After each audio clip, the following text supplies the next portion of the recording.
Bonjour à tous, bonjour à toutes. C'est un plaisir de vous accueillir pour ce nouveau ciné-débat qui nous est proposé par la direction du développement durable et de la RSE de BPI France.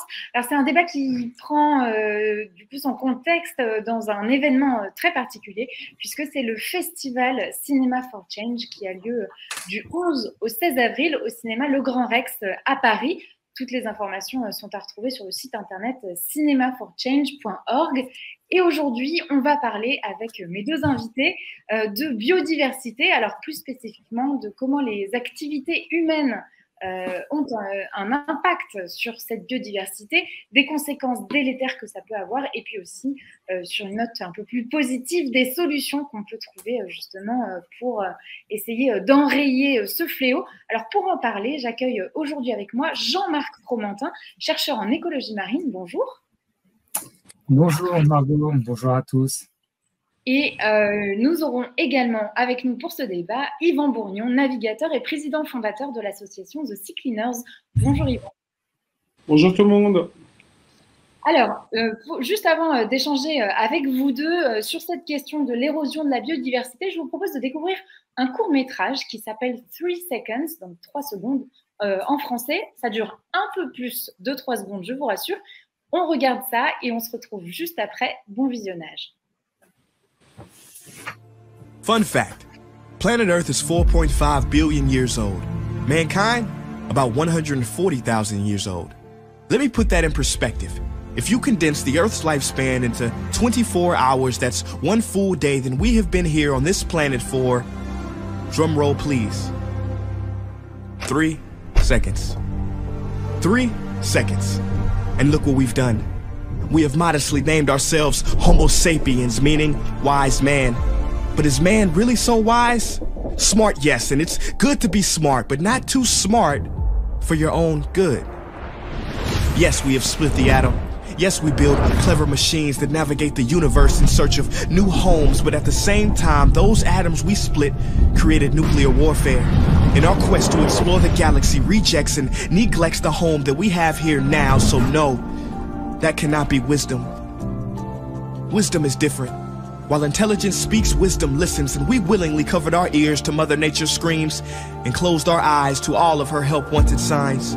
Wisdom knows that every action has an equal and opposite reaction, so if we were wise, we would not be shocked when we see storms that are stronger than ever before, or more drought, hurricanes, and wildfire than ever before, because there's more pollution than ever before, more carbon, more trees cut down than ever before. At a record pace, we have increased the extinction of animals by 1,000 times the normal rate. What a feat. In the next 10 to 100 years, every beloved animal character in every children's book is predicted to go extinct. Lions gone, rhinos gone, tiger, gorilla, elephant, polar bear gone.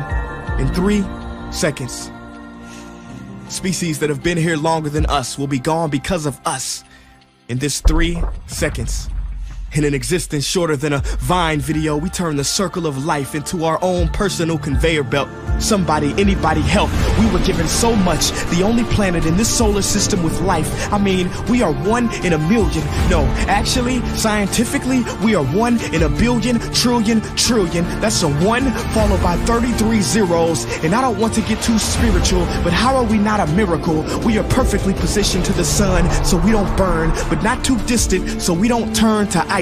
Goldilocks said it best. We are just right. This paradise where we are given medicine from trees, not coincidentally, but because like the song says, we are family. Literally, everything, every species is connected genetically from the sunflower to the sunfish. And this is what we must recognize before it's too late, because the real crisis is not global warming, environmental destruction, or animal agriculture. It is us. These problems are symptoms of us, byproducts of us. Our inner reflection, loss of connection has created this misdirection. We have forgotten that everything contributes to the perfection of Mother Nature. Corporations keep us unaware and disconnected, but they have underestimated our strength. Contrary to popular belief, millions are waking up out of their sleep, seeing our home being taken right up under our feet. We cannot allow our history to be written by the wicked, greedy, and loony. It is our duty to protect Mother Nature from those who refuse to see her beauty. Call me crazy, but I believe we should have the right to eat food that's safe with ingredients we can pronounce. Drink water that is clean, marvel at trees, breathe air free of toxins. These are natural rights, not things that can be bargained for in Congress. See, they want you to feel powerless, but it has been said that something as small as the flutter of a butterfly's wing can cause a typhoon halfway around the world. But when enough people come together, we too will make waves and wash the world into a new era filled with love and connection, freedom for all without oppression. But it is up to you, yes, you watching this behind this screen, to make the effort, because time is of the essence, and only together can we make it to the 4th second.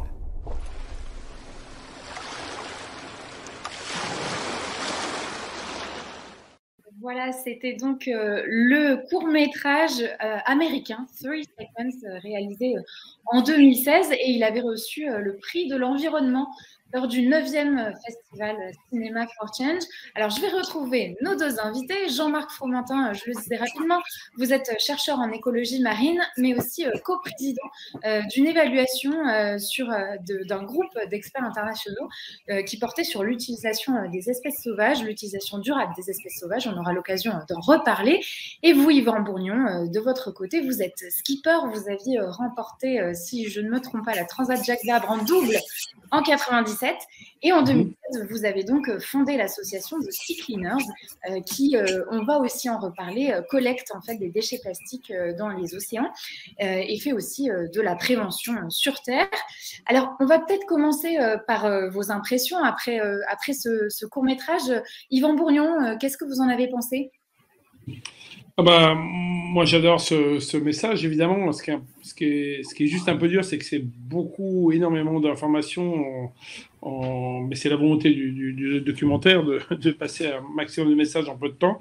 Mais voilà, ça a son effet, effectivement. Après, il y a une nécessité absolue d'être récurrent dans la sensibilisation, d'être récurrent dans l'explication, dans les messages. C'est des messages qui sont très longs à faire passer auprès des populations et des entreprises. Donc, il faut rentrer vraiment dans le détail, dans la redondance.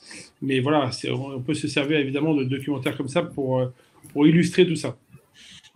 Et de votre côté, Jean-Marc Fromentin ? Ouais, j'ai trouvé ça extrêmement bien fait. Justement, c'est un peu comme un rap, un peu. C'est fait. Oui, c'est un flow, effectivement. Ouais, voilà, il y a un flow qui est vraiment, et ça colle bien parce que le message colle au flow, et donc ils ont soigné la forme. Donc je pense que ça va très vite, mais c'est fait exprès. Je pense que les jeunes générations captent sans aucun problème la rapidité des messages. Et ce que j'ai trouvé, c'est malin d'avoir essayé de faire ces 3 secondes, c'est essayer d'opposer justement le temps extrêmement court dans lequel l'homme intervient pour, en quelque sorte, mettre à mal la nature, alors que la nature a mis des milliards d'années pour se construire, et le vivant des centaines de millions d'années pour se construire. Et on voit qu'en l'espace de très peu de temps, on est capable de détruire cette construction qui s'est bâtie sur des centaines de millions d'années. Donc cette opposition entre la rapidité de la destruction face à la lenteur de la construction, ça met bien en perspective, ça donne une dimension de vertige un peu. Je trouve que c'est bien rendu là-dessus. Alors, ce que met vraiment en lumière ce court-métrage, c'est évidemment l'impact des activités humaines sur la planète, et notamment la biodiversité, qui est donc le sujet qui nous intéresse aujourd'hui, au point qu'aujourd'hui, l'érosion de la biodiversité, ça fait partie de ce qu'on appelle les grandes limites planétaires. Alors, Jean-Marc Fromentin, est-ce que vous pourriez nous expliquer ce qu'est une limite planétaire et quels sont les 3, justement, enfin les 2 autres après l'érosion de la biodiversité? Oui, il y a 3 grandes crises environnementales. La première, qui est la plus connue, qui est bien sûr, c'est le changement climatique, qui a été la première un peu médiatisée avec la naissance du GIEC à la fin des années 80. Après, il y a l'érosion de la biodiversité qui commence à être médiatisée, qui commence à être pris en conscience. Mais on voit bien que là, à la fin de l'année dernière, il y a eu la COP de la CBD, de la Convention pour la biodiversité biologique, qui s'est tenue. Et en même temps, il y avait le GIEC aussi. On voit très bien que les médias ont relayé beaucoup plus le GIEC et le changement climatique plutôt que l'érosion de la biodiversité. Donc, on sent qu'il y a encore des efforts de médiatisation à faire sur l'érosion de la biodiversité. Et la 3e grande crise environnementale, c'est les pollutions, toutes diverses et variées. On va en parler, je pense, avec Yvan, bien évidemment, mais les pollutions plastiques, mais les pollutions chimiques, les diverses et variées qui polluent la Terre comme l'océan et qui sont la troisième grande menace et la troisième grande frontière. Et le problème de ces crises environnementales, c'est qu'elles mettent en péril les grands services sur lesquels la biosphère est basée. C'est-à-dire que la biosphère est basée sur des grands cycles de l'eau, les grands cycles biogéochimiques, le cycle du carbone, etc. Et ces grands cycles sont à l'heure actuelle menacés et c'est toute l'humanité qui repose elle-même sur ce qu'on appelle les services écosystémiques, notamment les services de régulation et les services de support, sur lesquels l'humanité repose, qui sont mis à mal à l'heure actuelle. Et donc, c'est tout le fonctionnement de la biosphère à terme qui n'est pas durable. Et si on continue sur la trajectoire actuelle, on sait qu'on va dans le mur et que malheureusement, le fonctionnement de la biosphère va s'arrêter et l'humanité avec. Donc, l'enjeu est là. Et alors, quand on parle d'érosion de la biodiversité, qu'est-ce qu'on entend exactement? Alors, plusieurs choses. Alors, ouais, c'est là qu'on voit un peu les limites du film qu'on a vu, parce que là, l'illustration de l'érosion de la biodiversité, c'est faite par les espèces emblématiques. On retrouve le lion, les grandes espèces de mammifères terrestres essentiellement. Des fois, on parle des mammifères marins, mais assez peu. Mais c'est tout le vivant. Et donc, je ne sais pas si vous avez entendu parler, mais par exemple, c'est les derniers rapports scientifiques sur l'effondrement des insectes terrestres, et notamment des insectes volants, liés à une agriculture intensive qui emploie beaucoup de pesticides, notamment, qui a un impact sur les oiseaux et sur toute la vie faune, sur aussi la destruction des habitats qui vont avoir un impact énorme sur tout ce qu'on appelle les amphibiens. Il faut savoir qu'à peu près, c'est pas loin de 80, on a perdu 80% de l'abondance des espèces d'amphibiens, et il y a presque une cinquantaine, 40 à 50% d'espèces d'amphibiens qui sont menacées. On retrouve 25% des espèces de mammifères qui sont menacées, etc. Donc, on voit que c'est tous les groupes du vivant qui sont touchés par cette érosion, et c'est l'abondance de ces espèces-là qui a baissé, pour quasiment toutes, sauf quelques espèces qui ont bénéficié, elles, de l'essor humain et qui trouvent une niche dans les villes et dans l'environnement, l'écosystème humain. Elles sont rares, mais il y en a quelques-unes. Et puis des espèces carrément qui disparaissent, puisqu'on pense qu'il y a un tiers des espèces de requins et de raies qui sont menacées, 25% des mammifères, comme je l'ai dit, etc. Et on peut continuer la liste, il y en a beaucoup. Donc c'est vraiment, quand on parle d'érosion de la biodiversité, ce qu'il faut garder en mémoire, c'est pas quelques espèces emblématiques, c'est tout le vivant que porte la biosphère qui est menacé. Et alors vous, Yvan Bourgnon, au fil de vos navigations, de vos voyages, vous avez été le témoin direct justement des menaces qui pèsent sur la biodiversité. Bah oui, effectivement, moi, la mer, c'était d'abord mon terrain de jeu, c'était ma passion, je suis né sur un bateau quasiment, j'étais conçu sur la mer, et donc forcément, toutes ces navigations avec mes parents et jeunes, bah, je les ai faites dans des conditions où je voyais pas de pollution, je voyais pas de plastique, je voyais pas de tout ça. Et puis après, au fil des compétitions, en fait, j'ai commencé à heurter des containers avec mes bateaux de course, à quasiment couler, à perdre des flotteurs. Et puis, plus récemment, en faisant le tour du monde entre 2013 et 2015, je suis allé vraiment dans le cœur du cyclone, l'Asie du Sud-Est, où là, j'ai longé les côtes de l'Indonésie, du Sri Lanka et des Maldives. Et là, moi qui avais vu ces terres absolument magnifiques en début des années 80, je les découvre là avec le plastique. Je navigue des semaines entières, des mois entiers à bloquer dans les plastiques parfois, et être obligé de les décoincer de mes dérives et mes gouvernails. Et donc, voilà, du coup, je reviens un peu choqué, évidemment, de tout ça.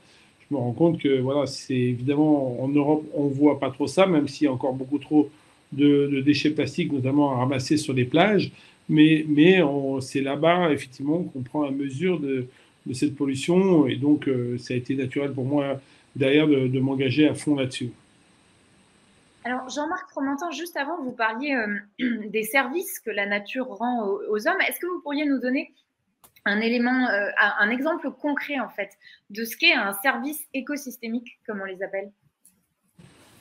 Ouais, alors maintenant, on a tendance à parler de la contribution de la nature aux hommes pour éviter ce côté un peu anthropisé, centré sur l'homme, en quelque sorte, par les services écosystémiques. Mais ce qu'on appelle les services écosystémiques, c'est les fonctions de support. Par exemple, c'est le cycle de l'eau.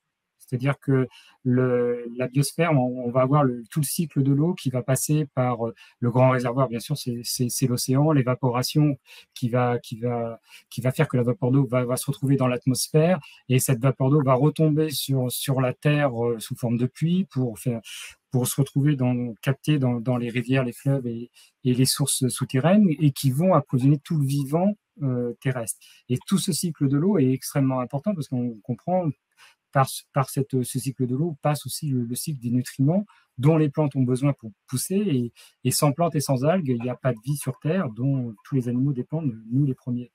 Donc voilà, ça c'est un exemple de service écosystémique, c'est par exemple le service rendu par le cycle de l'eau, qui va aussi passer par le nettoyage en quelque sorte. On va avoir tout un tas de micro-organismes, de bactéries, etc., qui vont dégrader notamment certaines substances chimiques que nous, on rejette dans l'eau, et pour avoir une eau, par exemple, qui va être buvable.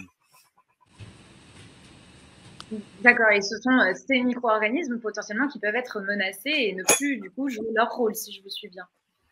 Voilà, alors oui, absolument, parce que lorsqu'on emploie des pesticides, tout un tas de substances chimiques, etc., on perturbe tout ce vivant qu'on ne voit pas, parce qu'il est microscopique par définition, mais qui peut changer. Et donc, du coup, on va avoir le problème du vivant, c'est qu'il y a des systèmes d'équilibre très complexes d'interaction entre espèces qui se jouent, et dès l'instant où en quelque sorte on casse ce système de relations entre espèces, on peut avoir des populations d'espèces qui seront plus contrôlées, et on va potentiellement avoir des invasions, voire même éventuellement des zoonoses et des pandémies après, qui peuvent aboutir à avoir des conséquences directement sur l'homme, mais surtout des déséquilibres dans le fonctionnement des écosystèmes. C'est ça aussi qu'on ne voit pas quand on parle d'érosion de la biodiversité. On ne parle pas simplement des espèces, mais on parle aussi de tout le fonctionnement des écosystèmes qui sous-tend l'ensemble de ce réseau de vivants. Et ces écosystèmes, c'est des systèmes d'interaction entre les plantes, les animaux, le sol, les nutriments, l'eau. Et tout ça, c'est un équilibre qui s'est construit sur des centaines de millions d'années. C'est ce que nous dit le film un peu. Et lorsqu'on le perturbe de trop, ces équilibres se rompent, se cassent. Et dans ce cas-là, les interactions entre le vivant peuvent se casser, et des espèces disparaître et d'autres arriver. Et ça peut pas être forcément au bénéfice pour l'humanité. Souvent, ça n'arrive pas. Oui, alors ce qui est intéressant, c'est que vous êtes tous les deux, chacun dans votre activité, finalement, très proche des océans. Et vous regrettiez il y a quelques instants, Jean-Marc, que finalement, très souvent, et c'est ce que fait aussi le court-métrage, on se focalise sur des espèces emblématiques qui sont très souvent des mammifères plutôt terrestres. En quoi les océans sont particulièrement importants justement pour l'équilibre de la planète? Peut-être Yvan, si vous voulez commencer, et puis Jean-Marc répondre après. Ce qui est intéressant, c'est de voir déjà que l'océan s'en préoccupait pas trop il y a 10 ans. C'est vrai que même s'il y a quelques scientifiques qui commençaient à en parler, on parlait surtout de la forêt et de l'Amazonie qu'il fallait préserver avant tout. Et c'est vrai que c'est vraiment présent depuis pas si longtemps dans les rapports du GIEC qu'on montre que le puits de carbone des océans est même plus important que la forêt. Et donc on découvre tout ça, en fait, même le grand public découvre tout ça assez récemment. Finalement, c'est le deuxième grand poumon de la planète, l'océan.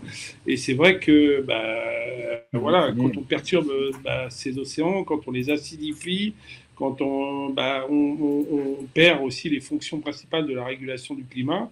Et donc ces courants d'eau froide, ils sont assez essentiels aujourd'hui, parce que 50% de nos émissions de carbone sont absorbées par l'océan, 50% d'oxygène vient de l'océan. Donc évidemment, quand on vient réchauffer tout ça, quand on vient acidifier tout ça, on fait des dégâts considérables. Je crois que si on avait supprimé les océans de la surface de la Terre depuis 1950, il y aurait une élévation de la température de 30 degrés sur la planète. C'est dire ô combien ces océans sont absolument essentiels pour notre sauvegarde. Jean-Marc, voilà. Je pense qu'Yvan a donné deux chiffres qui sont vraiment, je pense, cruciaux. C'est-à-dire que c'est de savoir que l'océan, c'est le principal réservoir de carbone sur la planète. C'est pas sur la Terre que ça se passe, mais c'est dans l'océan, 50% à peu près. Et c'est lui qui va puiser, et c'est une pompe à carbone très importante. Et dans le changement climatique, on pense que l'océan arrive à absorber plus du tiers des émissions de CO2 émis par l'homme. Donc, du coup, ça reste, ce carbone va dans le fond et il est bloqué pour des milliers d'années. Donc, c'est extrêmement important. C'est la source d'oxygène. Hein. On pense que l'atmosphère terrestre telle qu'on la connaît à l'heure actuelle, avec son fort pourcentage d'oxygène, vient des océans. C'est-à-dire, c'est les océans qui ont permis de créer l'atmosphère qu'on connaît et qui est fait que la plupart des animaux peuvent respirer. Donc, ça nous rejoint, ça nous remet sur le film. Hein. C'est-à-dire, ça s'est construit sur des centaines de milliers d'années et c'est l'océan qui est à l'origine de tout ça. Donc, c'est fondamental. L'océan est fondamental. Et c'est vrai qu'on en prend conscience. Maintenant, il y a des groupes du GIEC qui sont centrés aussi sur les rapports de l'océan et sur la cryosphère, hein, donc sur tout ce que les continents glacés, pour essayer de comprendre cette dynamique, parce que dans les systèmes de régulation du climat, du cycle du carbone, des nutriments et du cycle de l'eau, l'océan est crucial. Très bien. Alors, ce que montre donc le court-métrage, c'est effectivement la responsabilité de l'être humain dans l'érosion de cette biodiversité. Yvan Bourgnon, vous avez commencé à en parler quand vous avez pris conscience notamment des déchets plastiques qui étaient rejetés. D'où ils viennent, ces déchets-là? Donc, oui, ces plastiques proviennent en fait pas tellement de l'activité industrielle. C'est pas le plastique des voitures qui est très utile pour alléger les voitures. C'est pas le plastique des hôpitaux qui est très utile pour notre santé. C'est vraiment le plastique de la société de consommation courante, des supermarchés.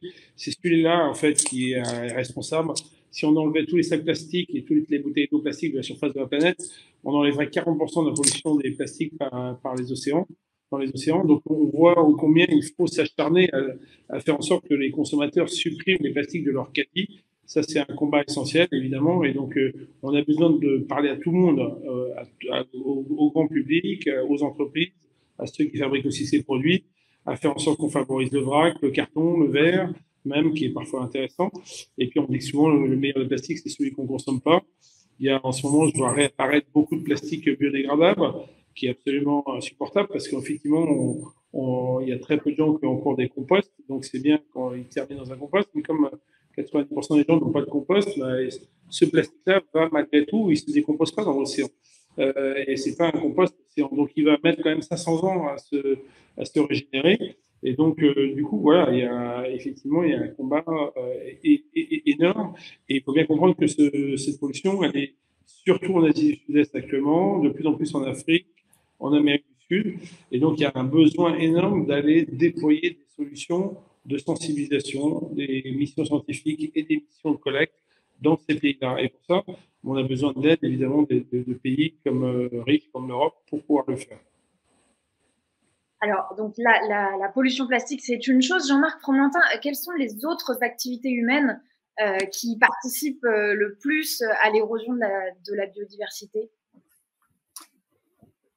Il y en a. Alors ça a été bien étudié par l'IPBES, justement, qui avait fait un rapport qui a été publié il y a 3 ans à peu près, 3-4 ans, en 2019 à Paris, justement, pour essayer d'évaluer un petit peu quels étaient les principaux facteurs de dégradation et de l'érosion de la biodiversité. Au premier rang desquels arrive la dégradation de l'environnement, en quelque sorte, direct, c'est-à-dire du support des espaces naturels, qu'ils soient terrestres ou qu'ils soient marins. En marin, par exemple, l'un des espaces, ce qu'on connaît bien, c'est l'assèchement des zones marécageuses et des zones humides. On pense qu'il y a à peu près 80-85% des zones humides qui ont disparu au cours du XXe siècle. Or, c'est des zones qui sont, pareil, sont des pièges à carbone aussi, qui sont extrêmement importantes, bien plus importantes, par exemple, au niveau du piège du carbone qu'une forêt tropicale. Comme l'Amazone. Donc, c'est des choses qui sont importantes. Les mangroves dans les zones tropicales, qui sont les principales barrières contre les cyclones, les tempêtes, les tsunamis, c'est pareil, sont sont retirées. Il y a plus de 50% qui ont été détruites de la même façon. Et ça expose justement les îles, notamment, qui ont pu dépourvues de mangroves. C'est l'érosion terrestre, etc. Et après, de là, la disparition des coraux, comme on peut voir dans certains endroits, comme dans les Antilles ou vers Madagascar. Donc, ça, c'est le premier vraiment le premier élément. Le deuxième, c'est l'exploitation directe de l'homme sur les espèces sauvages.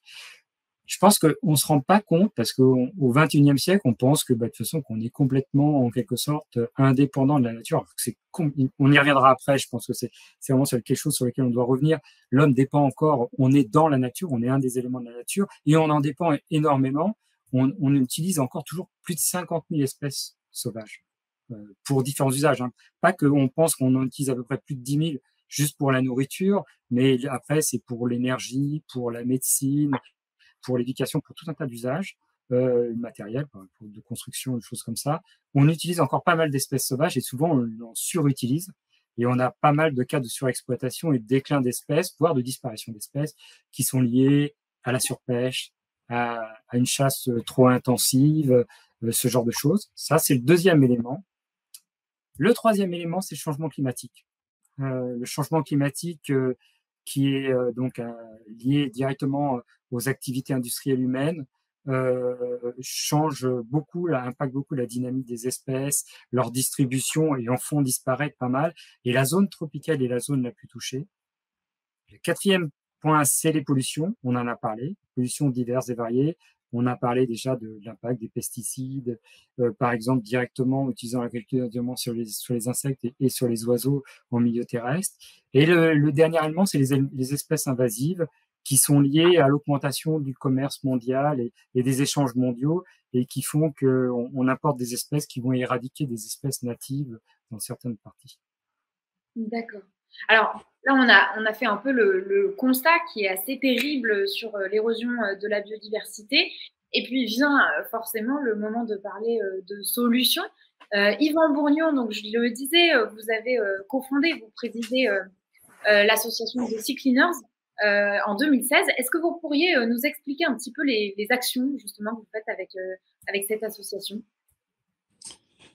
En fait, assez rapidement, je me suis rendu compte chez The Sea Cleaners qu'en fait, il fallait évidemment mettre le paquet sur la sensibilisation et toucher le plus grand nombre de personnes. Mais on s'est rendu compte que ça allait être totalement insuffisant. Donc, on a l'impression qu'en Europe, on a fait déjà du chemin depuis les années 80. C'est vrai, on est de plus en plus sensibilisés sur le sujet, mais on ne se rend pas compte qu'il y a des pays, de Bangladesh, plein de pays d'Asie du Sud-Est de l'Afrique, où l'éducation, la sensibilisation va prendre 10 ans parfois, 50 ans parfois, peut-être 2 siècles à certains endroits. Ça va prendre énormément de temps et en fait, on est dans l'urgence.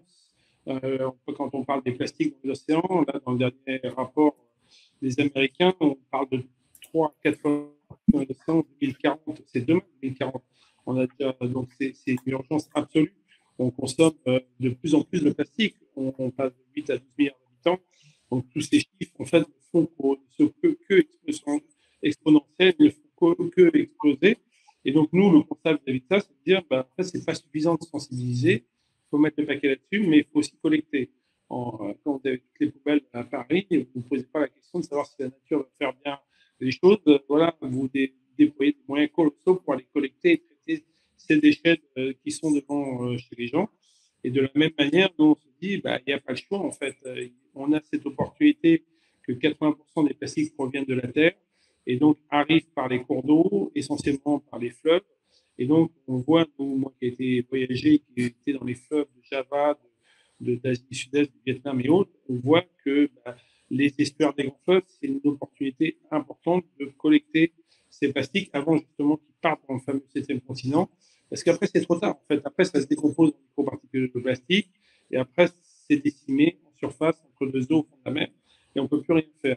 Donc, on peut intervenir tant qu'il n'est pas trop tard, en amont, et aller collecter le plus en amont possible, si possible. Mais voilà, on ne peut pas fermer toutes les rivières, il y a du trafic maritime, mais on peut aller avec des bateaux qui sont assez efficaces. Et nous, on s'est rendu compte qu'avec les bateaux qu'on avait inventés depuis 5 ans, du plus petit au plus grand, on a trois types de bateaux, le Mobula 8, le 10 et le Manta. Ben, en fait, si on est sur une collecte moyenne de ces bateaux, avec 5000 petits bateaux et 500 Manta, globalement, on arrive à collecter les fameux 80% de plastique qui flottent au début de leur dérive, et donc avoir une action très efficace. Et ça peut paraître très impressionnant de faire 5500 bateaux, mais 5500 bateaux, ça se construit en 2 ans, ça ne coûte pas plus que 3 milliards, et puis c'est des bateaux qui vont agir pendant un demi-siècle. Et donc, en fait, c'est tout à fait pertinent de le faire. Mais aujourd'hui, la communauté internationale n'est pas prête à ça. Cet abruti de Macron, il a été capable de dire l'année dernière qu'au Congrès mondial de la biodiversité à Marseille, que ça ne servait à rien d'aller collecter les déchets plastiques en mer. Donc, quand vous avez un gars comme ça qui annonce des messages comme ça, évidemment, ça met des freins majeurs dans l'avancement de ces dispositifs. Et si je me trompe pas, votre projet phare, le Manta, c'est une mise à l'eau en 2025, c'est ça? Alors nous, on a déjà mis à l'eau les petits bateaux, notamment pas plus tard qu'à Bali il y a quelques jours. Et en fait, on est en phase finale d'études sur le Manta, qui fait 60 mètres de long, qui est le bateau le plus grand de la flotte, et qui, lui, est en appel d'offres de chantier naval. Et la construction pourra démarrer, si on termine le financement, en 2024, pour être mis à l'eau en 2026. Et donc, on pourra commencer à collecter par 2026. Le but, c'est vraiment d'arriver avec la preuve par l'exemple. Quand on aura des chiffres au bout d'une année ou deux de collecte, on montrera qu'un Manta, ça collecte 10 000 tonnes de plastique par an, ça embarque 10 scientifiques 250 jours par an pour caractériser, géolocaliser ces plastiques, que ça sensibilise 100 000 personnes par an.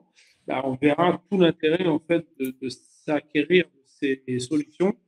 Et puis, ce qu'il faut bien comprendre, c'est que le concret, c'est bien de parler, c'est bien de passer des messages, mais il n'y a rien de plus efficace que d'aller faire des collectes de déchets sur les plages et de collecter, passer à l'action. C'est des messages très forts qu'il faut passer à la population pour leur donner envie de changer de comportement. Alors Jean-Marc Fromentin, de votre côté, je le disais au début, vous avez co-présidé une évaluation sur l'exploitation durable des espèces mondiales. Et donc on devine qu'il y a quelque chose de positif puisque c'est durable. C'est quoi l'exploitation durable des espèces? L'exploitation durable des espèces, c'est justement une relation où on tire bénéfice en quelque sorte pour le bien de l'humanité, pour le bien-être humain des autres espèces sauvages, sans pour autant menacer ces autres espèces sauvages dans leur cycle de vie. Et que ça soit ne pas les diminuer à des niveaux d'abondance trop bas et encore moins de les faire disparaître. Donc on sait faire, c'est ça qui est important, c'est que on a appris quand même par les phases de surexploitation diverses et variées. Par exemple, il y a des questions de surpêche qui étaient amenées sur le haut de la pile de la communauté internationale au début, à la fin, dans les années 90, dans les années 2000, parce qu'on avait des problèmes de surpêche de quasiment le plus grand nombre de stocks dans tous les océans mondiaux. Il y avait urgence. On a appris à améliorer ce problème de surpêche. On a réussi à reconstituer des stocks qui étaient surexploités. Malheureusement, d'autres non. Sur certaines espèces, la surexploitation dure toujours, mais on sait faire, on peut faire et on sait faire.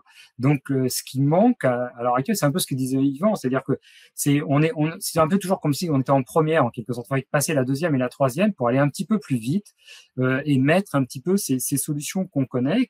Il y a plein de rapports, justement le rapport que vous avez cité, où on cite, je vais pas les citer là parce que ça va être un peu rébarbatif, mais où on cite 7 mesures clés qu'il faut adopter mondialement pour pouvoir passer de systèmes qui sont pas durables à des systèmes d'exploitation qui deviennent durables et qui mettent pas en danger le vivant des autres espèces et de passer ça de manière systématique. Mais ça implique des changements qui sont pas que des changements de comportement. C'est très important, Yvan en a parlé, mais c'est des changements dans toute la société. C'est-à-dire que ça va au-delà de ça. C'est-à-dire qu'il faut remettre en question nos systèmes de production pour les orienter différemment. L'agriculture intensive, si on la continue telle qu'on la continue à l'heure actuelle, on va continuer à détruire le vivant, à détruire les insectes, etc.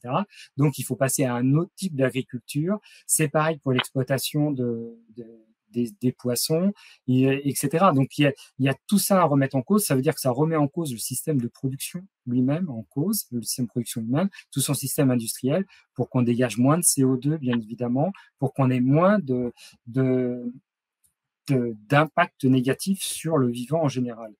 Et c'est la moindre production de plastique, c'est évident. C'est évident qu'il faut les collecter, mais il faut qu'on en produise moins. Et quand on en produit, il faut avoir des cycles courts pour pouvoir les recycler ou pour pouvoir les détruire.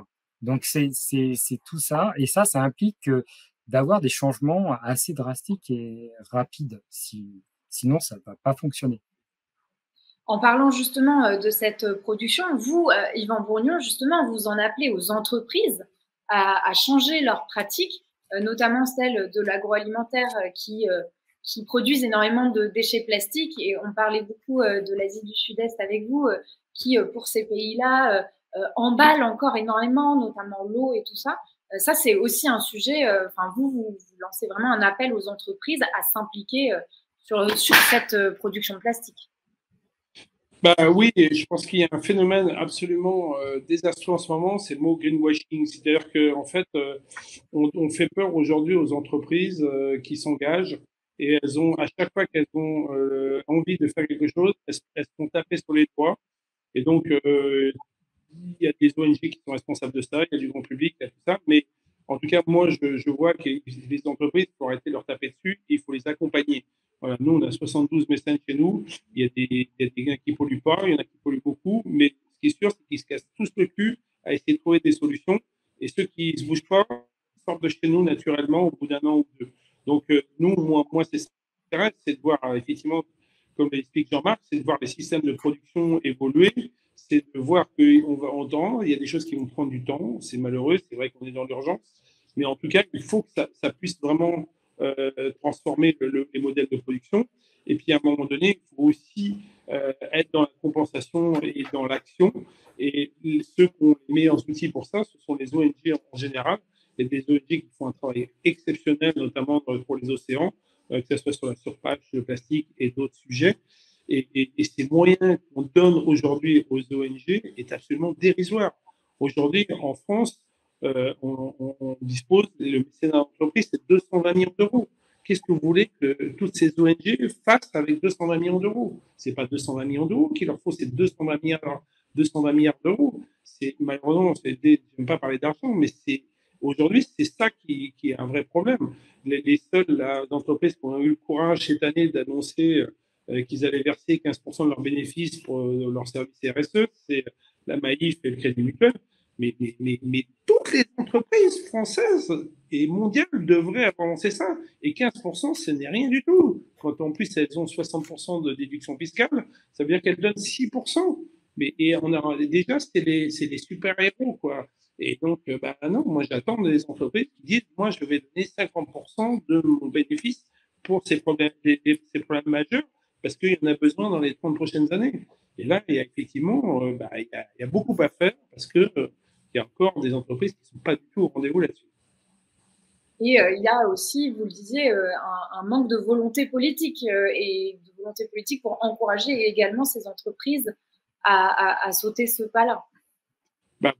Vous l'avez vu, le budget de l'État a été annoncé, je crois, avec 13 milliards dédiés à l'environnement, à l'écologie au mois de novembre, et puis ils ont purement et simplement supprimé la totalité de ce budget-là. Donc c'est ça le problème de l'État, en fait. Il faut bien imaginer que l'État n'a pas d'argent pour ça. Donc oui, il faut les encourager, les pousser à faire des lois et arrêter de faire des lois que sur la sécurité. À un moment donné, il faut faire sortir des lois cohérentes sur ces pollutions, sur le recyclage, sur tout ce qu'on peut faire. Et il y a des milliers de lois à sortir là-dessus, je peux vous garantir. Et les entreprises doivent tenir leur rôle aussi, et notamment financier. Ce n'est pas simplement que de changer leur modèle.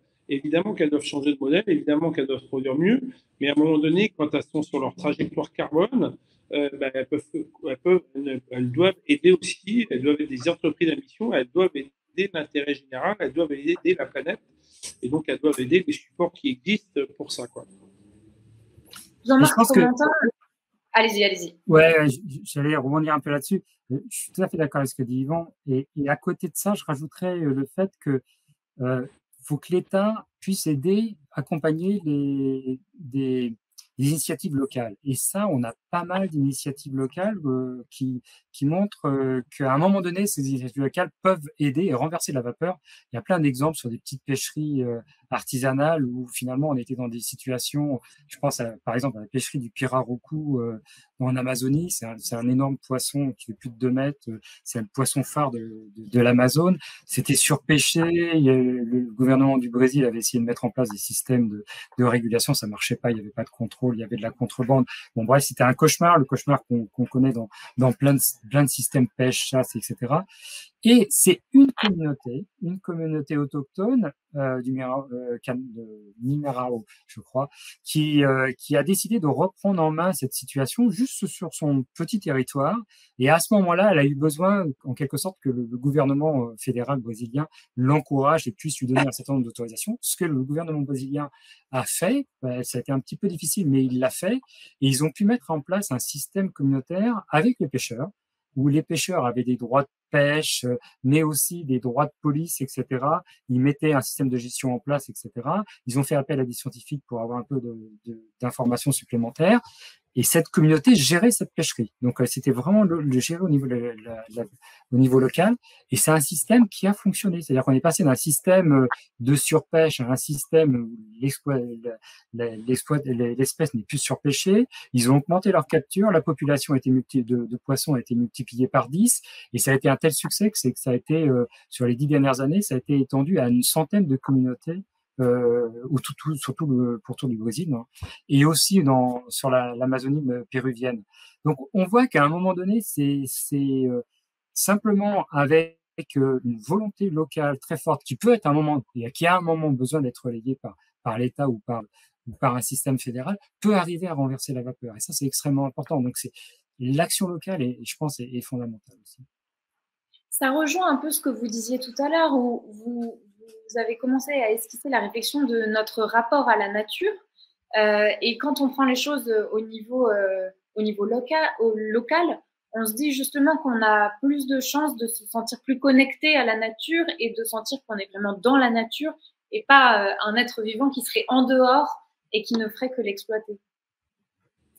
Oui, et c'est vrai que nos modes de vie, notamment dans le monde occidental, ne nous aident pas là-dessus parce qu'on s'est un peu coupé de la nature. Mais en même temps, on s'est aperçu avec justement le confinement que d'avoir cette coupure systématique longtemps et imposée, ça nous crée un certain problème. On avait besoin justement d'avoir ce contact. Et c'est vrai que c'est des philosophes, anthropologues, notamment je pense à Philippe Descola, qui ont étudié pas mal cette notion entre l'humanité et la nature. Et on a cette tradition judéo-chrétienne qui a eu tendance à séparer l'homme de la nature et dire que finalement la nature était dans les mains de l'homme pour l'exploiter. Et ce sentiment a fait que finalement on a une relation un peu complètement asymétrique. L'homme exploite de la nature sans se rendre compte forcément que il est en train de saper les propres fondements sur lesquels toute sa culture et son économie est basée.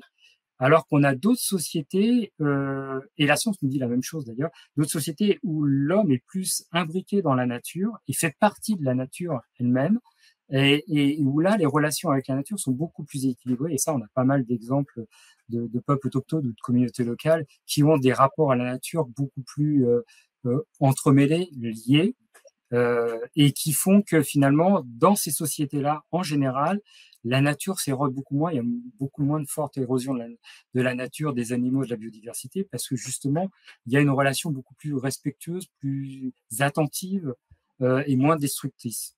Et là, donc là, il y a vraiment un changement de paradigme à avoir. Il faut qu'on arrête ce dualisme homme-nature, pas humanité-nature, pardon. Il faut qu'on arrive à quelque chose où on replace l'homme dans l'écosystème, dans la nature, comme un citoyen comme les autres êtres vivants. Et ça, Darwin nous l'a dit depuis le milieu du 19e siècle, l'écologie et la science nous l'a dit aussi. Donc, c'est pas simplement une question de philosophie, de retour à la nature, c'est aussi une question scientifique. On sait que l'homme fait partie de la nature, il n'est pas à part. Et alors, si on devait concentrer ses efforts aujourd'hui sur quelque chose en particulier pour justement enrayer l'espèce de pente dans laquelle on est et qui n'est pas favorable à la biodiversité, est-ce qu'il y a un domaine où il faudrait concentrer ses efforts de façon très concrète? Parce que j'ai bien compris qu'il y avait toute cette idée de se reconnecter à la nature et de changer nos systèmes de production, mais très concrètement, sur quoi il faut concentrer les efforts aujourd'hui? Déjà au niveau politique, c'est-à-dire que c'est quand même les décideurs, malheureusement, c'est pas moi qui fait le système, mais c'est quand même les décideurs de ce monde qui sont les meneurs et qui sont qui embarquent les gens. Donc c'est sûr qu'aujourd'hui, moi qui ai rencontré 500 chefs d'entreprise en 5 ans, j'en ai peut-être rencontré 2-3 qui avaient cette vision, qui avaient ça dans le ventre, qui avaient envie de dire mon entreprise, je vais t'embarquer là-dedans.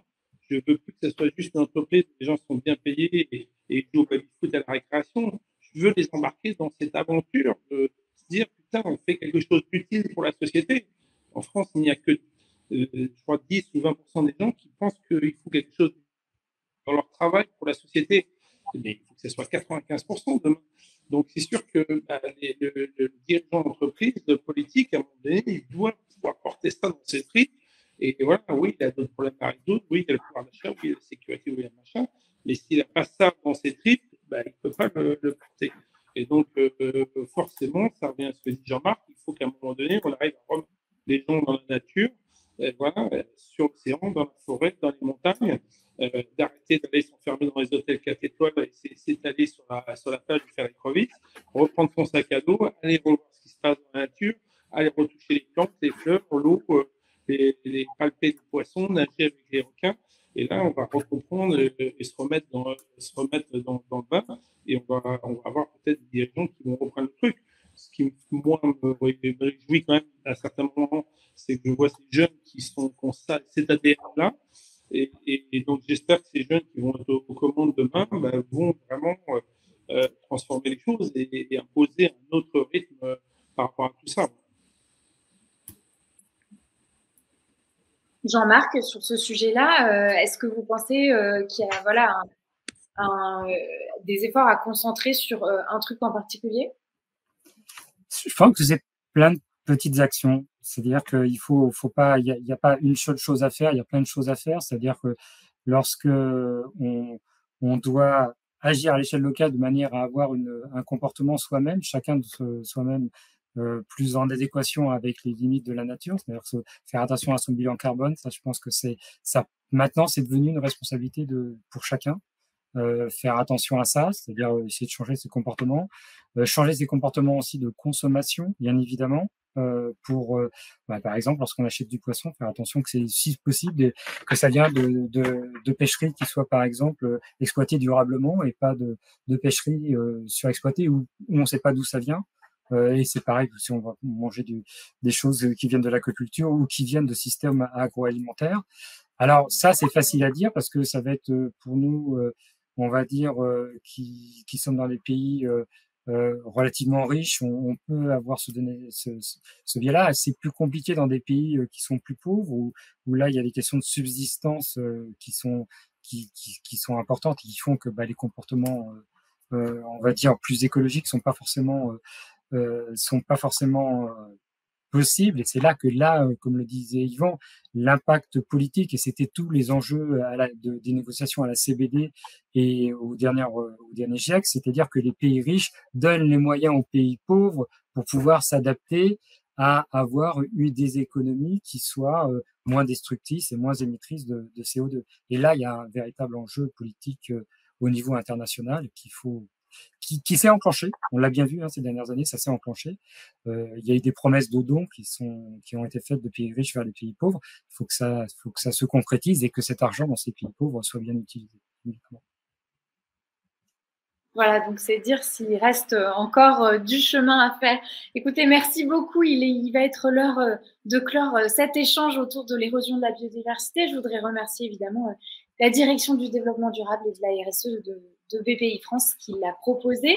Vous rappelez également que donc, le festival Cinéma for Change a lieu du 11 au 16 avril au cinéma Le Grand Rex à Paris. Le programme est à retrouver sur le site internet cinéma change.org. Et je voudrais aussi vous préciser que si vous voulez prolonger un petit peu cette discussion avec un long métrage cette fois, on va diffuser lors de ce festival, samedi 15 avril, le film Les Gardiennes de la planète, donc au Grand Rex, une séance spéciale qui va être suivie d'un débat sur le thème des océans et des hommes et si la vie terrestre dépendait de la vie marine. Alors, je crois que nos deux intervenants ont déjà un petit peu répondu à cette question aujourd'hui. Et donc, samedi, ce sera en présence du réalisateur du film Les Gardiennes de la planète, Jean-Albert Lièvre, et de Pascale Joanneau, qui est présidente du conseil scientifique de la Fondation de la mer. Merci évidemment à nos deux intervenants du jour, Jean-Marc Romantin, chercheur en écologie marine. Merci à vous. Et merci Yvan Bourgnon, navigateur donc, et président fondateur de The Sea Cleaners. Merci. Et enfin, évidemment, merci à toutes et tous de nous avoir suivis. Merci.